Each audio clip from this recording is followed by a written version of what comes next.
Alors, on va démarrer donc cette journée, et en tout cas cette matinée de présentation de la formation donc en praticienne Lao Chi.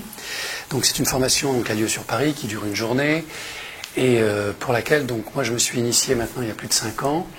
Le Lao Chi, donc c'est une technique vibratoire, énergétique, qui passe, je dirais, dans un premier temps par la position des mains, donc ça ressemble étrangement au Reiki, mais vous verrez très vite qu'on va s'en éloigner, car le Lao Chi a vraiment une valeur ajoutée qui complète harmonieusement la pratique du Reiki. Donc moi-même, je suis hypnothérapeute, ici dans ce cabinet, et je pratique l'hypnose, les 3 formes d'hypnose que l'on connaît, donc l'hypnose ericksonienne, classique et spirituelle. Et de temps en temps, pour ne pas dire régulièrement, je pratique l'énergétique. Alors un petit peu le Reiki, mais beaucoup le Lao Chi aujourd'hui, puisque c'est une fréquence qui est beaucoup plus intéressante pour moi, dans la mesure où elle apporte beaucoup plus d'informations que le Reiki. Le Reiki apporte aussi de l'information, c'est plus long, puisque ça respecte le champ d'évolution de la personne. Avec le Lao Chi, on va un peu plus vite en termes d'informations, que l'on reçoit personnellement, ou que reçoit d'ailleurs le client. Alors non, ce sont 2 techniques différentes. Mais il peut m'arriver de commencer à faire un peu de Lao Chi pour réharmoniser la personne, quand elle est un peu trop fractionnée, et ensuite on fait une séance d'hypnose. Mais il m'arrive de faire que l'un ou que l'autre. Voilà. C'est vraiment, j'aime pas parler de boîte à outils, parce que ça fait un peu mécanicien, mais en fait c'est un peu l'idée. C'est-à-dire que moi j'ai pas d'idée préconçue, quand la personne vient, je ne me dis pas je vais faire telle et telle technique. Même si la personne m'a demandé une séance d'hypnose ou d'énergétique, j'attends quand même de connecter la personne sur le plan vibratoire, et ensuite c'est ensemble qu'on va bâtir et la séance et l'outil adéquat. Donc tantôt c'est du Lao Chi, tantôt c'est du Reiki, tantôt c'est autre chose. Des fois je fais des choses que je n'ai jamais faites, qui n'est ni l'un ni l'autre, ça s'impose à moi. Bon, je m'adapte.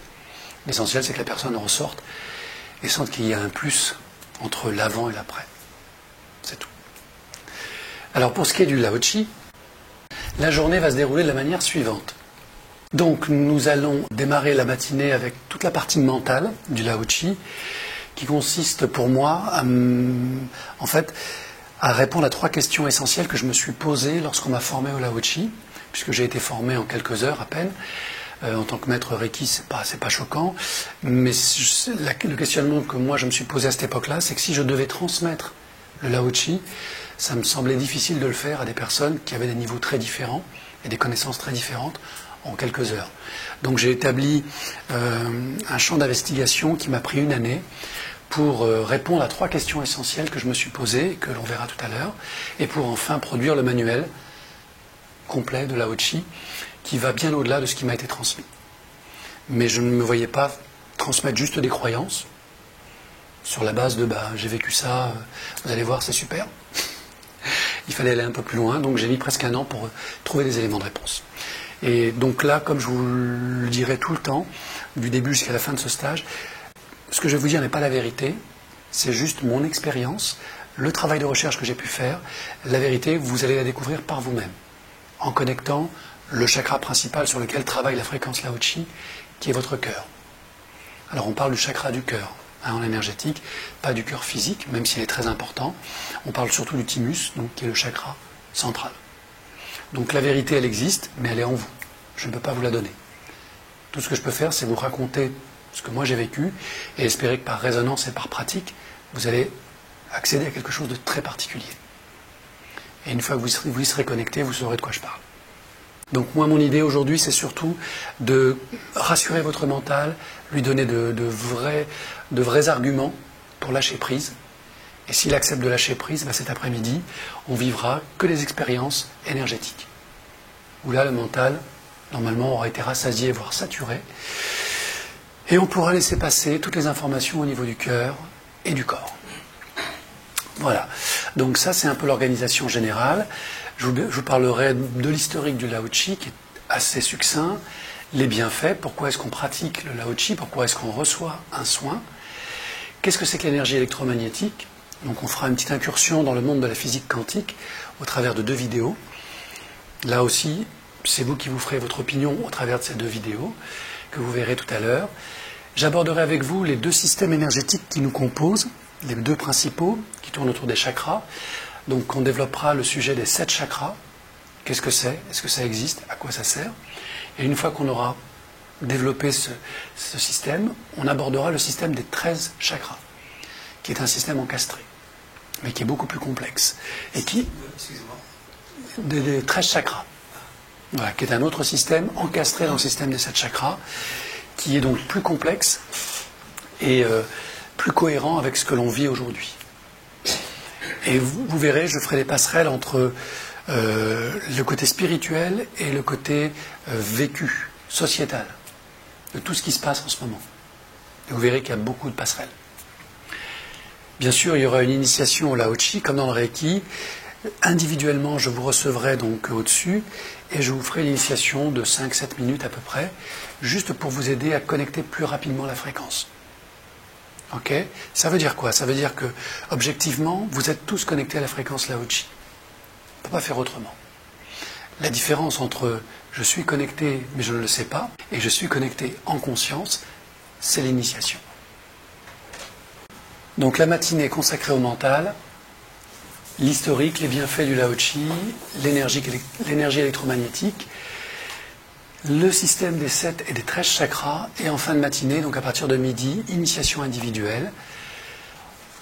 Ensuite, on ira déjeuner dans un restaurant indien, pour ceux qui le souhaitent, qui n'est pas très loin, et on pourra échanger sur nos ressentis et notre vécu aussi individuel, soit sur ce qui s'est passé ce matin, soit sur ce que vous avez vécu dans votre parcours de vie. L'après-midi, donc on redémarre, on fera des exercices de Qigong, de relaxation, une méditation du corps de lumière, donc vous saurez ce que c'est quand on y sera cet après-midi. On fera vibrer un peu plus que votre corps physique.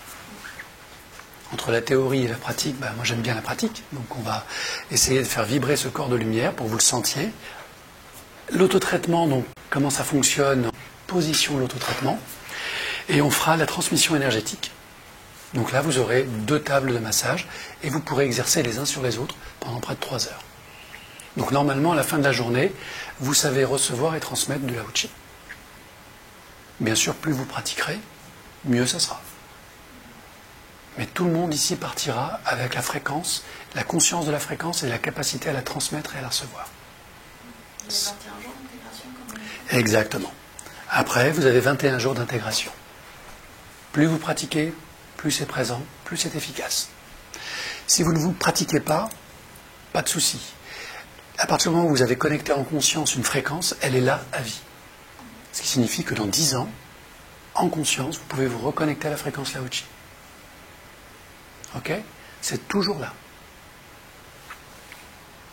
Bien sûr, il y aura la remise des manuels et des certificats qui prouvent que vous avez participé au stage. On fera une belle photo d'équipe et de famille à la fin du stage et je vous l'enverrai au travers de vos adresses mail. Si vous ne souhaitez pas être présent, alors sachez qu'il y a 2 photos. Il y a la photo stage et puis il y a la photo personnelle. Parce qu'il y a des gens qui n'aiment pas être présents sur Facebook ou des choses comme ça. Donc on fera 2 photos. Une photo pour vous et une photo pour Facebook, puisque j'ai une page Facebook. Et si vous ne voulez pas être présent sur la photo, vous vous retirez. Ok? Comme ça, vous aurez votre photo personnelle et la photo publique. Je respecte parce qu'il y a des gens qui n'ont pas envie d'être trop présents sur les réseaux sociaux et je respecte totalement. Ok, avant de démarrer, est-ce qu'il y a une question sur la journée? S'il y a des contraintes, on finira à 17h30. Hein, ça, je m'y engage. Sauf si vous me harcelez de questions et je vous dirai, il y a le manuel. Ok? Voilà. On démarre donc avec le niveau praticien Lao-Chi. Il y a un deuxième niveau qui est le niveau enseignant. Oui, Gilles? Par rapport à ce qui est présenté, ce qui est dans le manuel, oui. Pour savoir un peu si c'est nécessaire de noter ou non. Alors, tout ce que je vais vous dire est dans le manuel, sauf les prises de conscience que je vais avoir pendant le stage, et qui dépendent de vous, puisque chaque stage est différent. Donc, ce que je dis toujours, pour les prises de notes, ne notez pas ce que je vous raconte, vous l'avez dans le manuel. Notez de manière privilégiée vos prises de conscience. Ça, c'est le caviar, il ne faut vraiment pas se priver de ça. C'est normal que notre corps travaille déjà. Oui. Eh oui. Oui. Et moi, je m'étais contrôlé pendant ça. Oui. Du coup, j'ai un petit peu D'accord. c'est vraiment très bien fait. Ah, mais c'est gentil, ça. Bon, donc un témoignage, le manuel est bien fait. C'est conférent. Merci. Alors, Voilà. Donc il y aura sûrement des petits compléments, mais qui sont liés à ce que vous apportez avec vous. Puisque comme vous le savez, nos inconscients communiquent les uns avec les autres. Et donc peut-être qu'à un moment, je vais dire quelque chose qui va percuter chez quelqu'un. Pas pour les autres, mais pour cette personne-là, ça va avoir un effet impressionnant. Mais c'est parce que son inconscient a connecté le mien. Ok ? Donc c'est pas magique, c'est naturel, c'est biologique. C'est comme ça. L'énergie transporte de l'information. Ok, alors Lao Tzu, pour faire simple, j'ai essayé de simplifier donc le terme Lao Tzu, qui est un mot composé de 3 syllabes, La, O et Chi. Donc La signifie la lumière, la source. Alors on parle de fréquence christique. Donc tout de suite je mets au point, la fréquence christique ne concerne pas que Jésus-Christ. C'est la fréquence christique. Lao Tzu, Bouddha, toutes ces personnes-là, tous ces prophètes, tous ces sages, étaient en fréquence christique. D'accord ? Pour moi, la fréquence christique, c'est le niveau de fréquence le plus élevé que peut atteindre une âme. Et qu'elle peut ramener avec elle dans son incarnation. Ok ? Après, il y a d'autres fréquences. Mais celles-là, je ne les connais pas. Mais la fréquence christique concerne tous les sages qui nous ont accompagnés en termes d'évolution. Et dans ces sages, il y a bien sûr Lao Tzu. Je vais en parler après. Dans le son Ho, on fait référence à un mouvement de la fréquence ou de l'énergie, qui transporte donc une information d'évolution. Ça veut dire quoi ? Ça veut dire qu'il y a à la base une source, une lumière, et entre cette lumière et la création, il y a une distance. Tout ça, ce sont des mots du mental. Hein. Mais néanmoins, cet espace-temps, il existe. D'accord ? Mais il n'existe que dans notre dimension, puisque le temps est une convention, et l'espace est aussi une convention. Réellement, ni l'espace ni le temps n'existent. Mais pour notre mental, ils existent. Et je vais tout le temps faire le distinguo entre notre dimension d'incarnation, principalement mentale, et une autre dimension où il n'y a pas d'incarnation telle qu'on l'entend ici. Donc les concepts sont vrais ici, faux ici. Vrai là, faux ici. Et on va tout le temps faire un voyage comme ça, pour vous dire simplement qu'il n'y a pas de vérité. Tout dépend de là où vous êtes. À partir de quel point de conscience vous abordez une réalité. Si le point de conscience est cohérent avec cette réalité, vous avez raison. Si le point de conscience est différent de la réalité, ça ne marche pas. Donc à chaque fois, je vous dirais, je me positionne dans cette dimension-là. Et à un autre moment, je me positionne au niveau de la conscience. Et ce qui est juste pour la conscience n'est pas juste pour le mental. Et vice-versa. Ça va, je ne vous ai pas perdu ? Plusieurs niveaux de conscience, plusieurs niveaux de réalité. Donc personne n'a raison et personne n'a tort. Tout dépend à quel niveau on se place.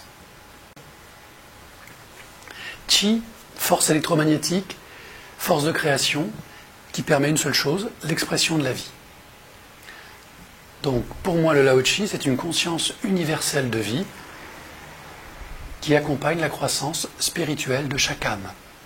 J'aurais pu dire de chaque esprit, de chaque entité, peu importe les mots. Les mots sont des étiquettes, il ne faut pas s'attarder aux mots. Alors la seule différence, c'est que quand on parle d'âme, il y a une connotation religieuse. Le Lao Tzu n'est pas une religion. C'est même pas une philosophie. C'est une pratique. Et c'est une pratique qui nous a été transmise par justement un maître ascensionné qui s'appelle Lao Tzu. Et Lao Tzu, donc, qui est un Chinois, au travers de sa pratique, de sa connaissance et de sa sagesse, a développé des pratiques de guérison, des pratiques de communication. Et il a été, encensé de son vivant du fait de sa sagesse et du fait de ce qu'on appelait des pouvoirs, des capacités spirituelles. Dans le Lao Tzu, il n'y a pas de pouvoir. Il y a certainement des capacités, mais aucun pouvoir. Sinon, il n'y a pas de sagesse. Donc on va s'intéresser, nous, aux capacités qu'offre le Lao Tzu et couvre le Lao Tzu, pas au pouvoir. Si vous voulez du pouvoir, ça vous regarde. Ça ne fait pas partie de l'enseignement du Lao Tzu. Pareil pour le Reiki. Donc, comment est-ce que j'ai rencontré, moi, la fréquence Lao Tzu ? Tout simplement après un long pèlerinage, je dirais, dans le Reiki. Et un jour, j'ai rencontré donc une personne qui m'a fait un soin Lao Tzu. Et à cette époque-là, je vais être très honnête, le Reiki répondait à toutes mes aspirations. Donc je ne voyais vraiment pas l'intérêt d'expérimenter une autre fréquence. Mais comme j'étais encore un peu ouvert à l'époque et pas trop dogmatique, j'ai dit pourquoi pas. allons-y. Elle m'a fait ce soin, ça a duré 40 minutes, et au travers de ce soin, j'ai vécu deux choses assez troublantes. La première chose que j'ai vécue, c'est ma naissance. Donc je me suis vu naître. C'était pas très ragoûtant, mais c'était efficace. Et j'ai vu que j'avais une naissance difficile, ce qui a été confirmé par la suite. Et ça m'a expliqué pourquoi pendant des années, j'ai eu des problèmes de respiration, avec le sentiment d'être toujours étranglé. Et je ne savais pas d'où ça venait ce truc-là. Donc ça m'a donné accès à cette information-là. Mais quand je vous dis troublant, c'est que je l'ai vu en 3D et en live, quoi. Donc ça m'a vraiment perturbé. Ça a été le premier choc dans la vision intérieure que j'ai eue. Deuxième vision, et là ça a été aussi un choc, j'ai vu apparaître dans mon champ de vision, j'avais les yeux fermés, hein, j'étais allongé sur le dos, un nuage blanc, et de ce nuage blanc a émergé un visage. Et un visage très particulier parce qu'il était très très lumineux, bridé, les yeux bridés, et il avait une espèce de chignon sur la tête. Et avec un grand sourire. Donc j'ai vu ce visage émerger, et il a disparu, avec le nuage. Et là je me suis dit, bon, j'hallucine, je ne sais pas pourquoi je vois un visage comme ça, de type plutôt asiatique, qui vient me saluer. Quelques secondes après, ce visage est réapparu, mais de manière beaucoup plus présente. C'est-à-dire que ce visage s'est penché sur moi, donc en 3 dimensions, hein, donc vivant, donc tellement penché que je me suis enfoncé dans le matelas, parce que j'ai cru qu'il allait me toucher. Et avec un sourire extraordinaire. Et ce sourire-là, je pense que je ne l'oublierai jamais. Un sourire de compassion et d'amour que j'ai jamais vu nulle part sur aucun visage. Et ça m'a choqué, mais dans le bon sens du terme. C'est-à-dire que j'ai ressenti cet amour rentrer en moi. Et ça, c'était très troublant. J'étais allongé, je vibrais, et j'avais ce visage en face de moi, asiatique, plutôt âgé, et avec un chignon. Et quand le soin était terminé, j'ai dit à la personne qui m'avait fait le soin, qui est ce personnage? Et elle me dit, mais j'en sais rien.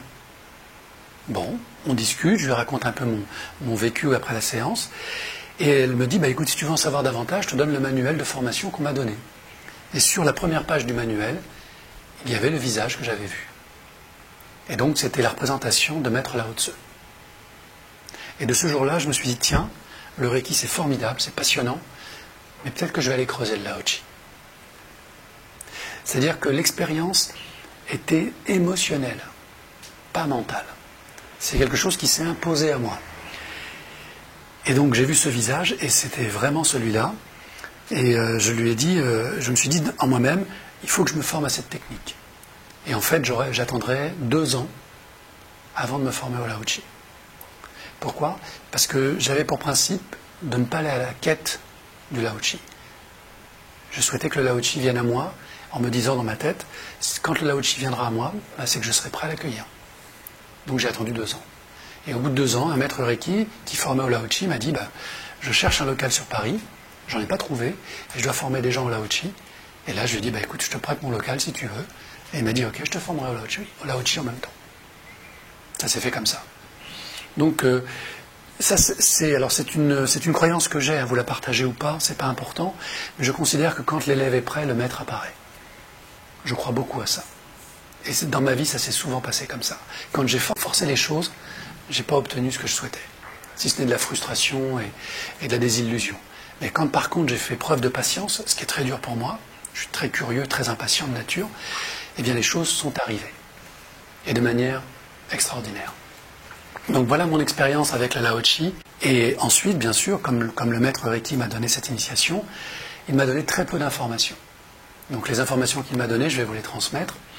Le Lao Chi a été canalisé par un maître qui s'appelle Satchamar aux États-Unis le 15 mai 1991. Et dans son groupe de méditants, quand il a canalisé Lao Tse et donc le Lao Chi, qui lui a transmis la technique et le processus, il y avait une certaine Elizabeth Chandler, qui est une écrivaine très connue aux États-Unis, et c'est elle qui a aidé le Lao Chi à se déployer aux États-Unis. Et en Europe, ça fait maintenant même pas 5-7 ans que le Lao Chi est en Europe. Et en France. Donc c'est tout nouveau. Donc vous êtes encore des précurseurs du Lao Chi en tant que praticien et praticienne. D'accord?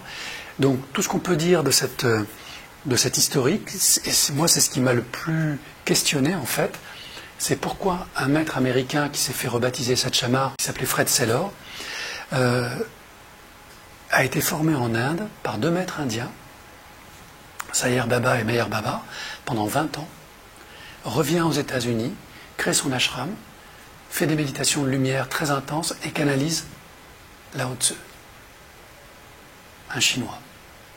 C'est vraiment une question que je me suis posée. Et tant que je n'avais pas trouvé la réponse à cette question-là, je me suis dit que je ne pouvais pas enseigner le Lao Chi. Ensuite, je me suis posé une autre question. Pourquoi cette fréquence est arrivée dans les années 90? Pourquoi pas dans les années 70? Pourquoi pas dans les années 2000? Est-ce que cette date a un sens? Est-ce qu'il y a quelque chose là-dedans? Et enfin, est-ce qu'il y a une différence entre le Reiki Ushui et le Lao Chi? Donc c'est sur ces trois questions-là que j'ai bâti le manuel. Et tant que je n'avais pas réponse à ces trois questions et des réponses satisfaisantes, je ne voulais pas enseigner le Lao Chi. Parce que je ne voulais pas enseigner une croyance, ni une expérience très personnelle et très intime. Et au bout d'un an, j'ai trouvé les trois réponses qui me satisfaisaient. Et c'est celles qui sont dans le manuel. Donc, je vais vous donner les trois clés aujourd'hui, mais bien sûr, allez dans le manuel, lisez le manuel, et il y a plein de sources auxquelles vous pourrez ensuite faire vos propres enquêtes, si vous souhaitez aller plus loin. D'accord? Ne prenez pas pour argent comptant ce que je vous raconte. Hein. Faites-vous votre propre opinion, ça c'est important. Donc, quelle différence y a-t-il entre le Reiki et le Lao Chi? Première question. Deuxième question, pourquoi un maître américain, Satchamar, initié par 2 maîtres en Inde, a-t-il canalisé la sagesse du Tao et donc de Lao Tzu? Et pourquoi enfin cette fréquence est-elle arrivée dans les années 90? Première question, quelle différence y a-t-il entre le Reiki et le Lao Chi? Première différence, il n'y a pas de maître. Vous avez des maîtres Reiki, il n'y a pas de maître Lao Chi. Le seul, c'est Lao Tzu. Donc il y a des enseignants Lao Chi, et c'est ce que je suis aujourd'hui. Un enseignant Lao Chi. Il n'y a pas de niveau, dans le sens où dans le Reiki, on a 3 ou 4 niveaux. Dans le Lao Chi, vous avez praticien, ce que vous faites aujourd'hui, et le niveau enseignant. Ça s'arrête là. Pas de symbole, pas de son sacré. Pour ceux qui connaissent le Reiki, il y a beaucoup de symboles, beaucoup de sons sacrés, et il y a beaucoup de Reiki. Par contre, sur le plan spirituel, ces deux pratiques sont parfaitement complémentaires. Le Reiki a été canalisé dans les années 20. À l'époque, la Terre vibrait à une fréquence de 7,5 ou 7,8 Hz, la résonance Schumann. Le Lao Chi a été canalisé dans les années 90, 91. La fréquence de la Terre s'est modifiée dans les années 80. Et elle s'est accélérée dans les années 90. On est passé d'une fréquence moyenne de 8 Hz jusqu'aux années 80, et aujourd'hui on flirte avec les 12 Hz de fréquence Schumann. Et ça, c'est pour vous expliquer pourquoi le Lao Chi est arrivé maintenant. C'est parfaitement connecté à la résonance terrestre, qui inclut la résonance de notre système solaire, tout entier. Toutes les planètes du système solaire ont changé de fréquence. Et ont changé aussi de climat, mais voilà. Et le Soleil aussi. Donc ça n'est pas le fruit du hasard.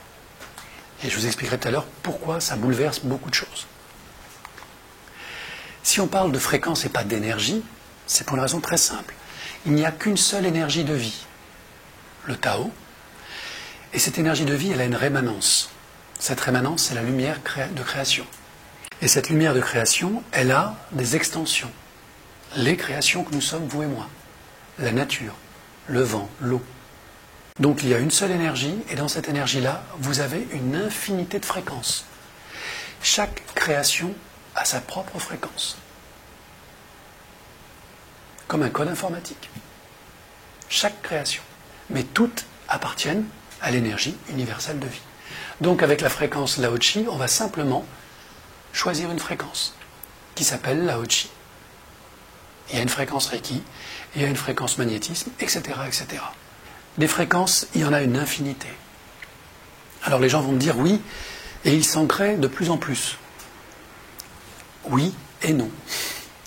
Au niveau mental, oui, il se crée des fréquences ou des techniques. Au niveau mental, c'est vrai.